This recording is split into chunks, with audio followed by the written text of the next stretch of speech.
all the other human beings, most of them, they are blindly following their parents. The Christian, he is a Christian because father is a Christian.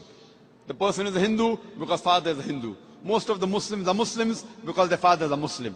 This atheist is thinking, his father, his parents may be religious, but he does not believe in the gods which his parents worship. Most of the atheists, we realize, have become atheists because they believe in science and technology. These people think that science is advanced so much, we don't require any scripture, we don't require any religion, etc.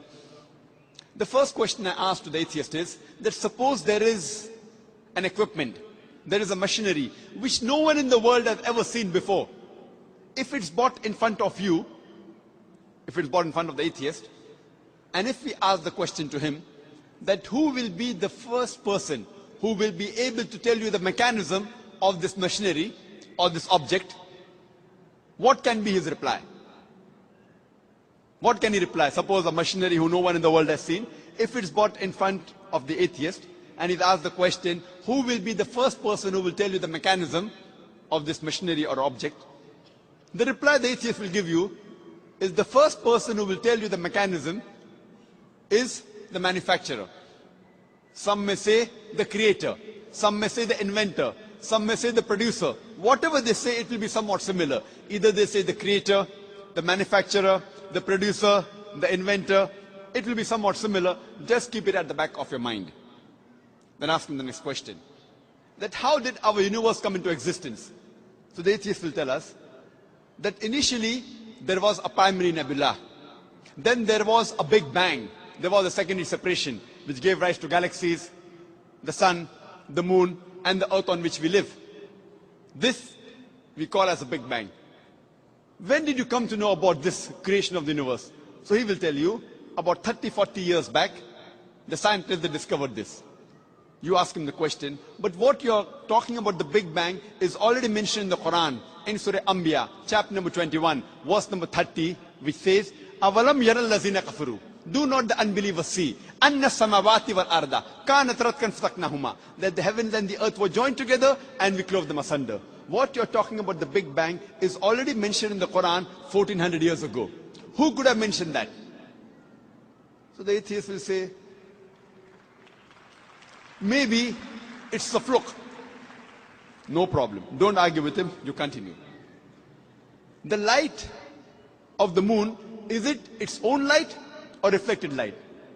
So the atheist will tell us that previously we thought the moon has its own light. Recently we have come to know in science, recently means 100 years back, 200 years back, we have come to know that the light of the moon is not its own light but a reflected light. The Quran mentions 1400 years ago in Surah Furqan, chapter number 25, verse number 61, that blessed is he who had placed the constellation in the sky and placed therein a lamp, a sun having its own light and moon having reflected light or borrowed light. The Arabic word used for moonlight in the Quran is munir or nur, meaning reflected light or borrowed light. Who could have mentioned in the Quran 1400 years ago that the light of the moon is not its own light but reflected light, which we have come to know recently? The atheist may say, your Prophet Muhammad, peace be upon him, maybe he was an intelligent man. Don't argue with him. Continue. The world that we live on, what's the shape of this earth on which we live? The atheist will tell you, it is spherical. When did we come to know? So he will tell us, it was 1597 when Sir Francis Drake, when he sailed around the earth, that he proved that the earth was spherical. But the Quran says 1400 years ago, in Surah Naziyat, chapter number 79, verse number 30, Wal arda ba'da zalika dahaha. And thereafter, we have made the earth egg-shaped. The Arabic word dahaha, one of its meaning is the earth is an expanse.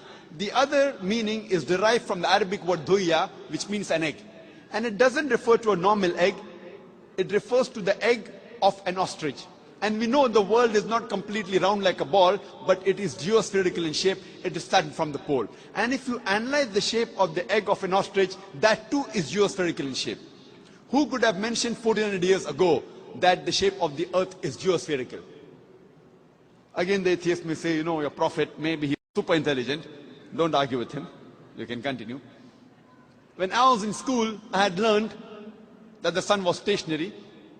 It revolved, but did not rotate about its own axis.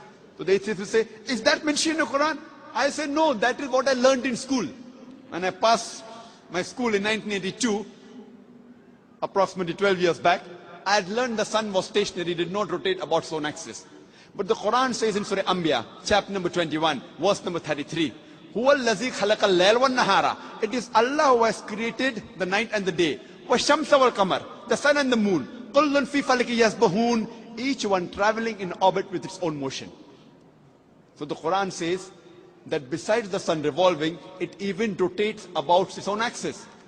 Who could have mentioned this in the Quran 1400 years ago? And the atheist will be silent. There will be a long pause. Don't wait for the reply. You can keep on continuing.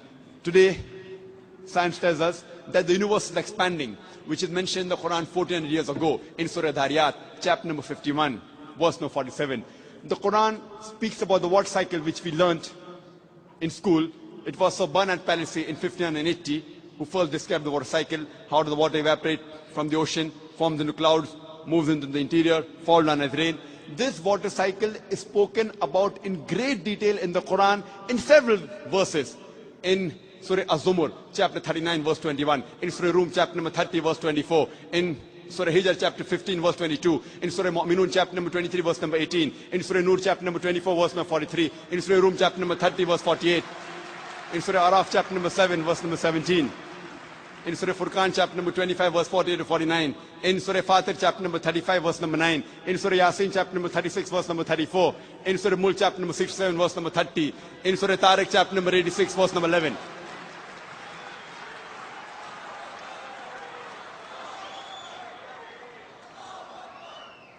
There are hundreds of verses in the Quran which only speak about the water cycle, which science has discovered recently. We can keep on talking that today we have come to know that the plants have got sexes which we did not know earlier. Quran says in Surah Taha, chapter number 20, verse number 53, that the plants have got sexes, male and female.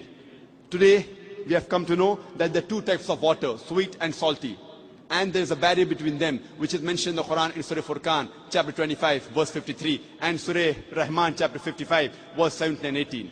Marajal Bahraini al-Taqiyan, Bainahuma barzakhun la yabghiyan. It is Allah who has let free two bodies of flowing water.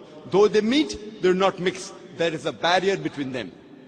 Today science tells us that it is the mountains which prevent the earth from shaking, which is mentioned in the Quran 1400 years ago in Surah Naba, chapter number 78, verse number 6 and 7. The Quran speaks about biology, that we have created every living creature from water, every living thing. In Surah Anbiya, chapter 21, verse number 30, Quran mentions this 1400 years ago. The Quran speaks about zoology, about the lifestyle of the spider in Surah Ankabut, chapter 29, verse 41. About the ant in Surah Namal, chapter 27, verse 17 to 18. About the bee in Surah Nahl, chapter number 16, verse 66, 68, 69. The Quran speaks about embryology in Surah Alaq, chapter 96, verse number 1 and 2. We have created the human being from alaqa, a leech-like substance, which we have come to know recently. The Quran speaks about embryological stages in Surah Mu'minun, chapter 23, verse number 12 to 14. You can go on talking about the scientific points. There are more than 1,000 verses in the Quran which speak about science. After every scientific fact, you ask the question, who could have mentioned that in the Quran? The only reply the atheist can give you is the creator, the cherisher, the manufacturer, the inventor, the producer. This creator, this manufacturer, this producer, this inventor, we Muslims call him as Allah.